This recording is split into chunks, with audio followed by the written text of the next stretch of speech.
دنیا جسے وہ کہا جاتا ہے وہاں پر منتقل ہو گیا. اس شہر کی حکومت اس وقت کی رائج دنیا پر قائم تھی. آدھی دنیا ایران کے تسلط میں تھی جب محمد مصطفیٰ صلی اللہ علیہ وسلم. آدھی دنیا ایران کے حکمرانوں کے تسلط میں تھی کسرا، اور آدھی ان کے قیصر. یہ دو سپر پاور تھی دنیا کی، اور اس سپر پاور کو جو دنیا کی بہت بڑی طاقت تھی، جو خاندان رن کر رہا تھا، جو حکومت چلا رہا تھا اس پر، اسے ایمرین فیملی کہا جاتا ہے. ایمرین فیملی، خاندان ایمران. الف یہ میم لے ایمرین. یہ خاندان کا پورا، یہ خاندان کا تعارف آپ کو کروا دوں. بی بی جس نسل سے ہیں ان کا تعارف آپ کو. یہ خاندان جو حکومت کرتا تھا دنیا کی سپر پاور پر، اس خاندان کی اس دنیا کی شناخت یہ ہے کہ جتنی بڑی فتوحات ہوئی ہیں اسلام سے پہلے، جتنے بڑے سپہ سالار اور بہادر ترین فوجی گزرے ہیں اس اسلام کے آنے سے پہلے، وہ سارے کے سارے 90% اس خاندان سے تعلق رکھتے ہیں، جن میں سے ایک عام سا پڑتا ہے جس کا نام ہرکولیس کہا جاتا ہے. ہرکولیس نام سنا ہے؟ پہلوانی کا بادشاہ. خدا مانتے نا لوگ اسے پہلے مانتے تھے، طاقت کا، پہلوانی کا. وہ کوئی متکبر انسان نہیں تھے. یہ دنیا کی حکومت عدل سے چلا رہے تھے. ان کے عدل کی شہرتیں تھیں. ہم تو اپنے ہیں، لیکن جس کو ہوتا ہے کہ اپنے ہی لوگوں کی تعریف کرنا تو اس کا ذرا ہلکا محدود ہو جاتا ہے، اس کا ذہن بھی محدود ہو جاتا ہے. یہ یورپ کے حکمران عدل میں ہمارے حکمرانوں سے، جو ظاہری طور پر ہمارے حکمران بنے تھے، ان سے بہت آگے.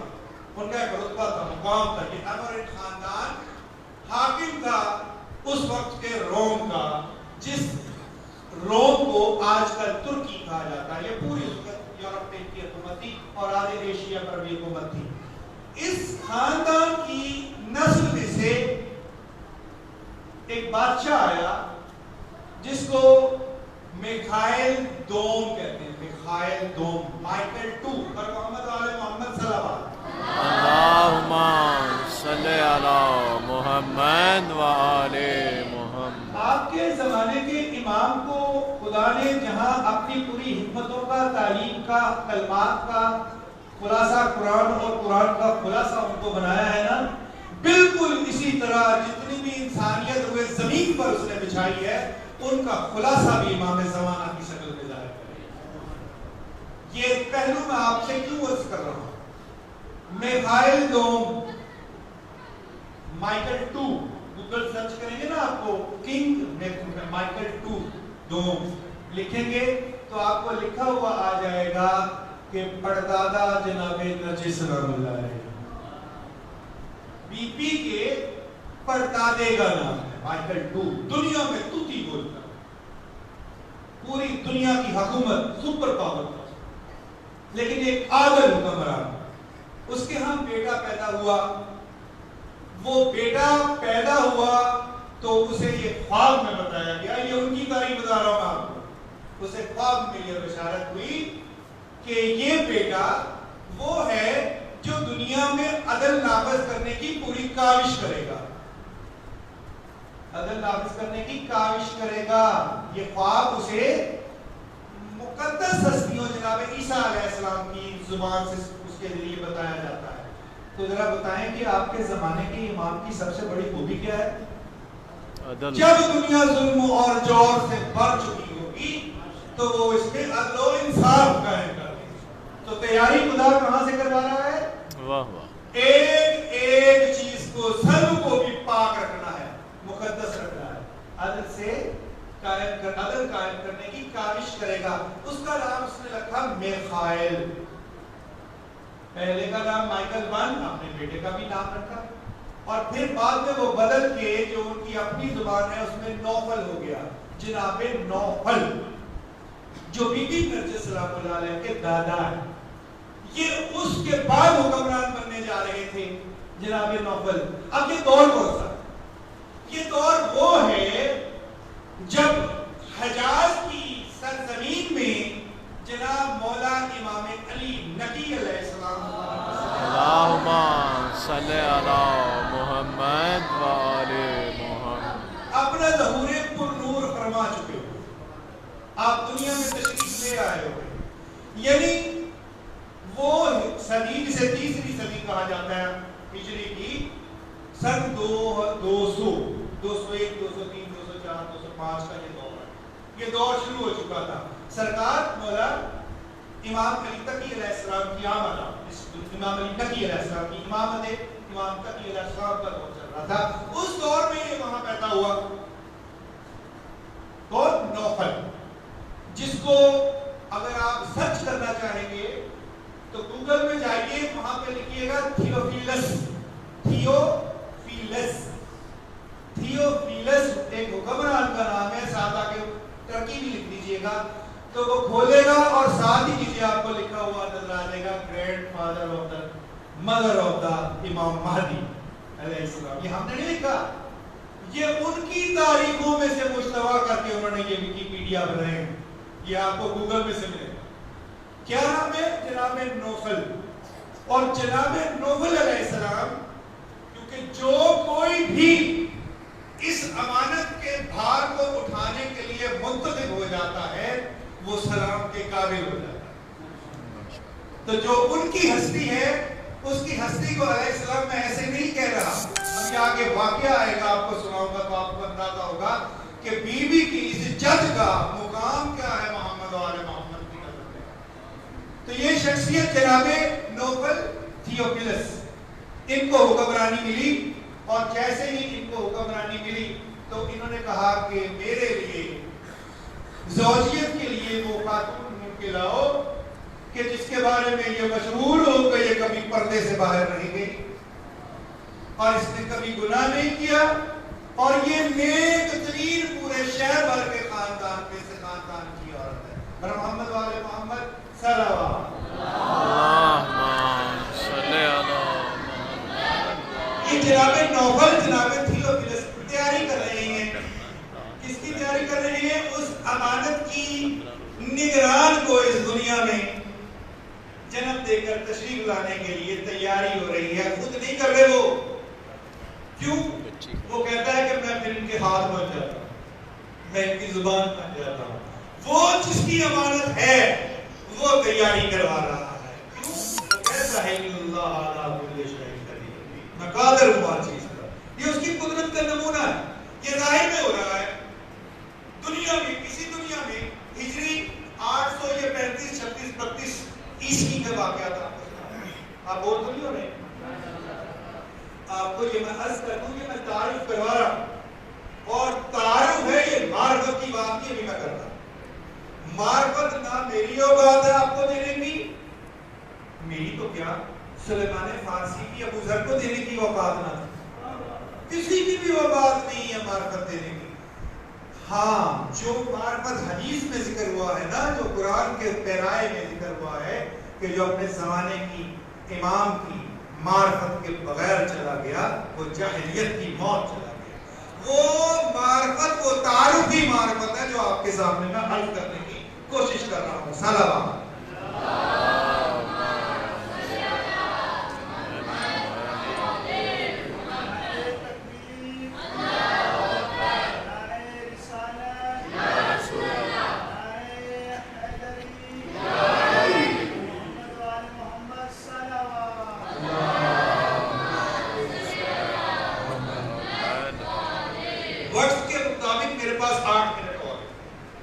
وقت ہمارا طے اور اسی میں پڑھوں گا.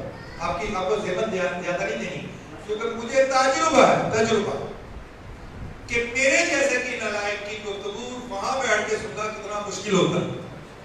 تو اس لیے اس مشکل سے آپ کو میں 7-8 منٹ میں نکالنے والا ہوں. اللہ آپ کے رتبے بلند کرے، آپ کو صحت کامل عطا فرمائے، آپ کی دنیا میں ترقیاں دے بہت زیادہ. کیونکہ یہ تو میں آپ سے بات عرض کر رہا ہوں اپنے انداز میں، لیکن آپ جس کچہری میں بیٹھے گے اس کچہری کا نام کچہری امام زمان.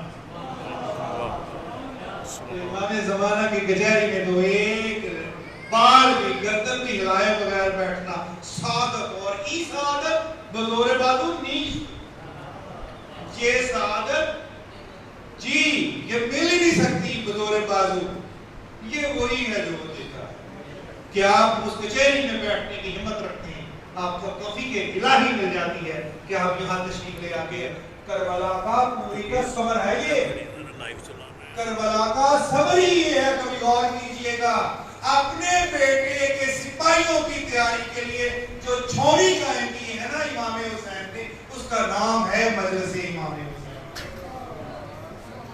یہ جلوس جو ہم نکالتے ہیں یہ پریکٹس کروائی ہے سرکار امام حسین علیہ السلام کے غم نے۔ تیاری کر لو، تیار ہو جاؤ، کس کے لیے؟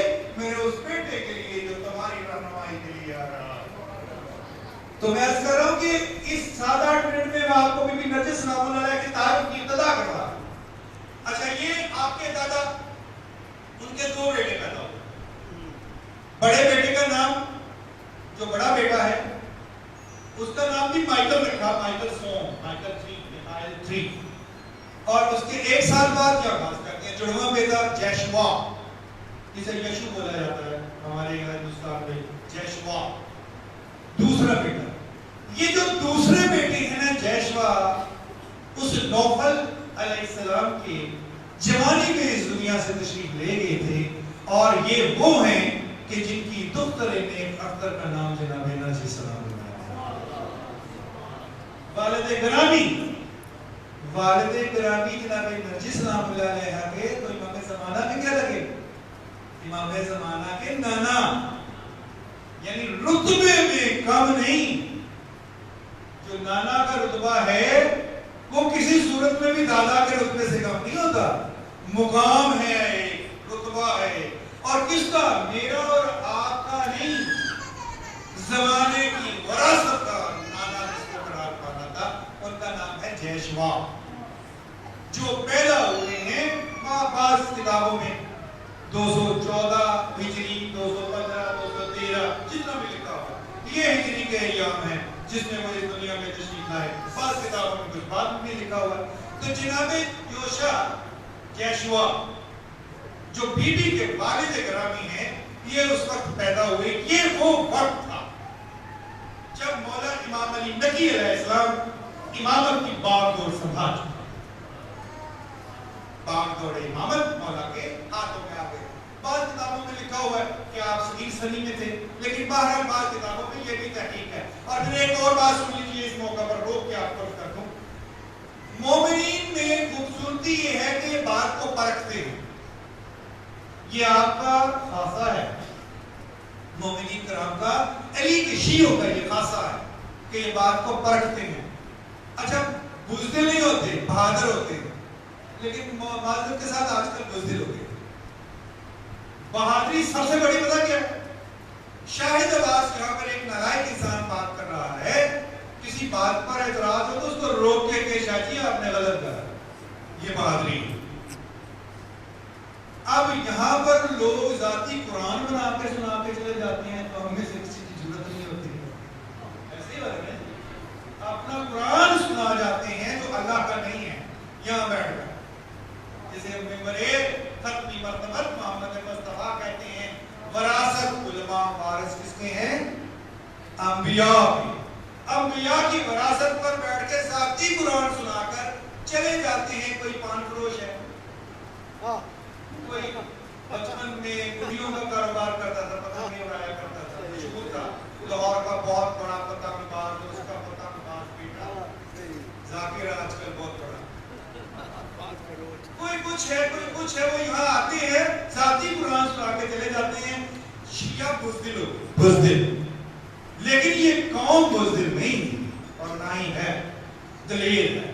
تو جب بات ہو رہی ہوتی ہے تو بعض اوقات بندہ اپنی تحقیق بیان کر رہا ہوتا ہے، اپنی تحقیق جو اس نے کی ہے، اور حقیقت کچھ اس سے تھوڑی سی مختلف بھی ہو سکتی ہے۔ یہ تحقیق جو تاریخ کی ہے، اس میں اگر اختلاف آ جائے تو تھوڑا سا برداشت کر کے مقرر سے پوچھ لیا کیجئے کہ یوں ہے کہ یوں ہے، بعد میں بے شک پوچھ لیں، لیکن قرآن کی تحقیر اور تبدیلی برداشت برداشت نہ کیا گیا۔ میں نے جو عرض کیا کہ تحقیق یہ ہے کہ مولا امام علی نقی علیہ السلام کی امامت کا دور شروع ہو گیا تھا، اور ایک تحقیق یہ ہے کہ شاید وہ صغیر سنی میں تھے۔ بہرحال یہ برابر میں چل رہا ہے۔ اس وقت میں خواب میں دیکھا جناب نوفل نے، اس خواب میں ان کو کہا گیا کہ کچھ حقیقت ہے جو تم پہ کھولنی ہے، اس حقیقت کے لیے دنیا کے مقدس ترین مقام کا سفر کرو۔ بچوں کو بتانے کے لیے بچوں سے سوال بھی پوچھنے لگے، دنیا میں جو 4 مقدس ترین مسجدیں ہیں ان میں سے 3 کا نام میں لیتا ہوں، چوتھی کا نام آپ لیں گے۔ پہلی خانہ کعبہ کہ گرد جو مسجد ہے اسے مسجد الحرام کہا جاتا ہے، دوسری مسجد نبوی، تیسری مسجد کوفہ، چوتھی کون سی؟ مسجد اقصی، جس کے گرد ہیکل سلیمانی تعمیر ہوا ہے۔ جو ابھی لڑائی ہوئی نا تازہ، یہ لڑائی جب ہو رہی تھی تو محسوس ہو رہا تھا کہ زمانے کے امام کی آمد ہے، یہ آواز ہے زمانے کی، یہ دستک ہے آپ کے دلوں پر اور ذہنوں پر، جو لڑائی اس ہیکل سلیمانی کے گرد لڑی جا رہی ہے، اس فلسطین میں جو لڑائی لڑی جا رہی ہے۔ اچھا، وہ عیسائی تھے، ظاہر تو طے یہ کیا کہ میں ہیکل سلیمانی جاتا ہوں، مقدس ترین جگہ تو وہی ہے۔ اپنے مشیروں کو بلایا اور بلا کے کہا کہ مجھے خواب میں بشارت ہوئی ہے، میں پیدل جاؤں گا ہیکل سلیمانی، 2500 کلومیٹر دور ہے قسطنطنیہ سے یروشلم، جس شہر کا میں نام لے رہا ہوں اس کے اندر موجود ہے ہیکل سلیمانی۔ یروشلم آدھے پہ قبضہ مسلمانوں کا ہے، آدھے پہ قبضہ اس وقت یہودیوں کا ہے۔ بڑا مزیدار شہر ہے، ادھر مسلمان آباد ہیں، ادھر یہودی آباد ہیں، پھر دوبارہ مسلمان آباد ہیں، ان کے درمیان بھی ایک محلہ ہے جس محلے پہ ساری دنیا چڑھ رہی ہے۔ آپ کی ہاؤسنگ کالونی سے بھی چھوٹا، آپ کی ہاؤسنگ کالونی سے بھی چھوٹا، اس میں یہ 2 چیزیں، مسجد اقصی اور ہیکل سلیمانی، یہ 2 چیزیں ہیں ساتھ ساتھ جڑی ہوئی۔ جیسے مسجد کے ساتھ امام بارگاہ نہیں جڑا ہوتا، بالکل اسی طرح مسجد اقصی کے ساتھ اس وقت کا امام بارگاہ، یعنی اس وقت کی مقدس حویلی جسے ہیکل سلیمانی کہا جاتا ہے، جو کس نے تعمیر کرائی تھی؟ جناب سلیمان علیہ السلام نے جنوں کے ذریعے، مشہور قرآن کا واقعہ ہے، یہ تعمیر کروائی تھی۔ تو وہاں یہ چلنا چاہتا ہوں لیکن پیدل جاؤں گا، اپنے دونوں بیٹوں کو لے کے جاؤں گا، مجھے بشارت ہوئی ہے کہ ان کو ساتھ لے کے جانا۔ تو ساری سلطنت کے لوگ پریشان ہو گئے کہ نہ جائیں بادشاہ سلامت، حکومت نہ چھوڑیں، پیدل نہ جائیں، ناز و نام میں آپ پلے ہوئے ہیں، آپ کو تکلیف ہوگی، پریشانی ہوگی۔ یہ واقعہ صرف عیسائیوں کی کتاب میں نہیں ہے، یہ واقعہ ہم اہل تشیع کی کتاب میں بھی موجود ہے، تھوڑے سے اختلاف کے ساتھ۔ بعض لوگوں کو پر محمد والے محمد صلی اللہ علیہ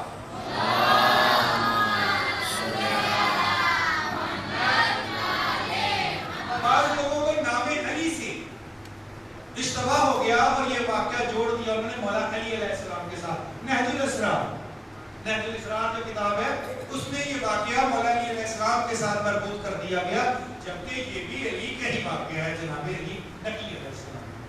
تو نام سے اشتباہ ہوا، باقی کتب میں جو شیعہ کتب ہیں اس میں مولا امام علی نقی علیہ السلام کی مناسبت سے چلا۔ وہاں سے ان کی باتیں نہ مانی، دونوں بیٹوں کو ساتھ لیا، پاوا بہنا پیدل 2500 میل کا شاہی سواریاں ساتھ ساتھ پورا شہنشاہانہ پروٹوکول کے ساتھ چلتا ہوا، کئی مہینوں کے سفر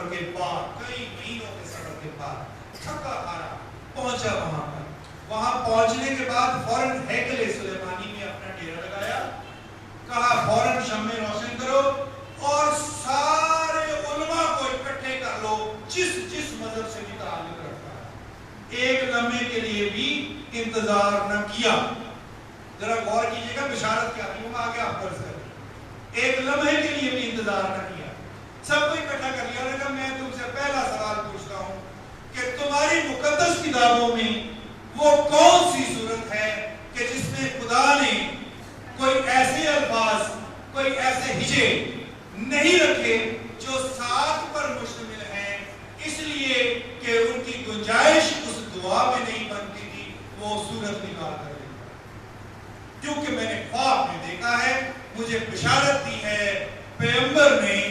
کہ اس صورت کی تلاش میں نکلو، اس مقدس مقام پر جاؤ جو کلام خدا ہے، جس کلام خدا میں خدا نے عیب رکھا ہی نہیں ہے، ساری کی ساری رحمت ہے، یہاں تک کہ وہ 7 ہجے ہی نہیں شامل کیے کہ جن کی شمولیت اس کو ثقیل یا وزنی بنا دے۔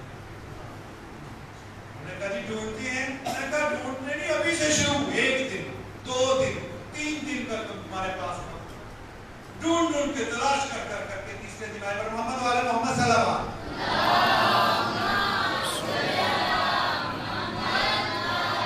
3 منٹ اوپر چلا گیا ہوں میں، لیکن 2-4 منٹ اور معاف کیجیے گا۔ تلاش کر کے آئے، تیزی سے گزر تیزی سے تلاش کرتے ہوئے کہا کہ ہمیں نہیں ملی۔ اس نے کہا کہ بھی کیوں نہیں ملی؟ تورات سے نہیں ملی، آپ کو انجیل سے نہیں ملی، یہ کیسے ہو سکتا؟ مصحف داؤد سے نہیں ملی، سارے کلام خدا ہیں، آپ کو کیوں نہیں مل رہی؟ تو انہوں نے کہا کہ ہم نے تو ساری ڈھونڈی۔ تو اچانک اس کی زبان سے وہ آواز جو جناب عیسیٰ کے ذریعے اس تک پہنچی تھی خواب میں، کہا کہ مسلمانوں کی مقدس کتاب کو پڑھ کے آئے ہو، قرآن کو پڑھ کے آئے ہو۔ قرآن کو ہم تو مانتے ہی اس کو۔ اس نے کہا نہیں ایسے نہیں بات ہوگی، قرآن کا عالم لے کے آؤ۔ انہوں نے کہا ہمارے شہر میں کوئی نہیں۔ کہاں ہے؟ انہوں نے کہا بغداد ہے، حکمران وہاں کا معتصم باللہ ملعون جو حکمرانی وہاں کر رہا تھا، اس کی حکمرانی کا دور ہے، وہی مسلمانوں کا سربراہ ہے، اس کے پاس پیغمبر بھیج دیتے ہیں۔ تیزی سے گزر رہا ایک پڑھے لکھے سپاہی کو جو اس کا پورا وفادار تھا تیار کر کے بھیجا کہ تیز رفتار ایک گھوڑے پر تم بیٹھو، ایک ساتھ لے کر جاؤ، اور جہاں یہ تھک جائے چھوڑ دینا، دوسرے پر بیٹھ جاؤ۔ کسی سامان کو ساتھ نہیں لے کے جانا، میرا ایک رکا لے کے جانا ہے بادشاہ کے نام، لیکن وہاں جا کے دیکھنا ہے کہ بادشاہ خود جواب دیتا ہے سوال کا، علماء کا بورڈ بناتا ہے، یا کسی ایک شخصیت سے جواب حاصل کرتا ہے۔ یہ تم نے دیکھنا ہے، پل پل کی خبر مجھے پہنچانی ہے واپس آ کر۔ وہ بھاگتا ہوا، دوڑتا ہوا، جدوجہد کرتا ہوا پہنچا بغداد۔ اب جب وہ پہنچا تو پتا چلا کہ یہاں پر بادشاہ موجود نہیں، وہ تو یسرب تھی، وہاں لوٹا، وہاں پہنچا۔ یہ 2 روایات ہیں، ایک روایت میں بغداد گئی، ایک روایت میں یسرب۔ پہنچا وہاں پر، قیام کیا، جس شہر میں بھی تھا بادشاہ، اس کے سامنے جا کے اپنے بادشاہ کا یعنی نوفل کا رکا پیش کیا۔ رکا اس نے پڑھا تو اس کی ہمائیاں اڑ گئی کہ کوئی ایسی صورت تمہاری کتاب میں جس میں یہ 7 ہجے نہ ہو، جن میں جیم ہے، سے ہے، یہ 7 موجود نہ ہو، وہ صورت دکھاؤ ہمیں، ہم جاننا چاہتے ہیں کہ خدا اس میں پیغام کیا دے رہا ہے، ہمارا بادشاہ یہ جاننا چاہتا ہے۔ اس نے اپنے علماء کا بورڈ اکٹھا کر لیا۔ اب علماء نے وقت لیا، کہتے ہیں 2 دن کا وقت۔ سارے علماء جو حنفی تھے، شافعی تھے، مالکی تھے، جو بھی اس وقت موجود تھے، اپنا اپنا زور لگاتے رہے۔ ایک دربان تھا جو محبت عشق آل محمد میں گرفتار تھا، وہ بڑا تماشا دیکھ رہا، وہ روز آ جاتا، وہ پیغمبر کھڑا ہو جاتا، یہ آپس میں مشاہدے مذاکرے مبادلے سب کچھ کر رہے ہیں کہ ڈھونڈے وہ صورت قرآن کی نہیں مل پا رہی۔ تو اس نے کہا کہ بادشاہ سلامت جان کیا مانتا ہوں تو اس کروں کہ نہ تو آپ کے باپ کا قرآن ہے اور نہ ان کے باپ کا قرآن ہے، اور جن کا قرآن ہے جو قرآن کے وارث ہے، ہم وارثوں سے کیوں نہیں؟ تو اس نے کہا کہ بھئی وہ تو نہیں آئیں گے میرے قرآن میں۔ اس نے کہا جی میں پیغام لے کر وہ گیا، لیکن اس پیغمبر نے نہ چھوڑا، کہتا جی میں بھی اس کے ساتھ جاؤں گا، میں بھی دیکھنا چاہتا ہوں یہ کس دروازے پہ جاتا ہے۔ تو وہ دروازہ ہے مولا امام علی نقی علیہ السلام۔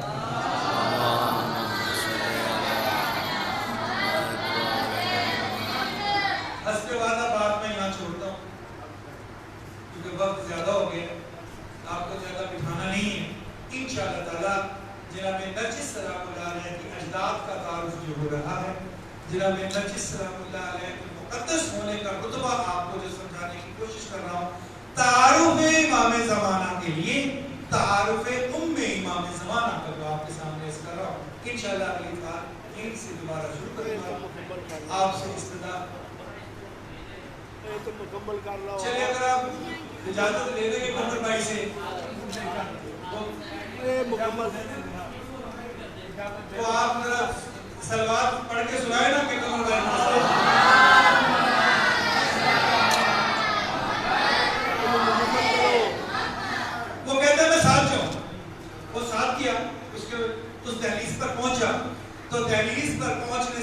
ہی خادم کا انتظار کافور کون؟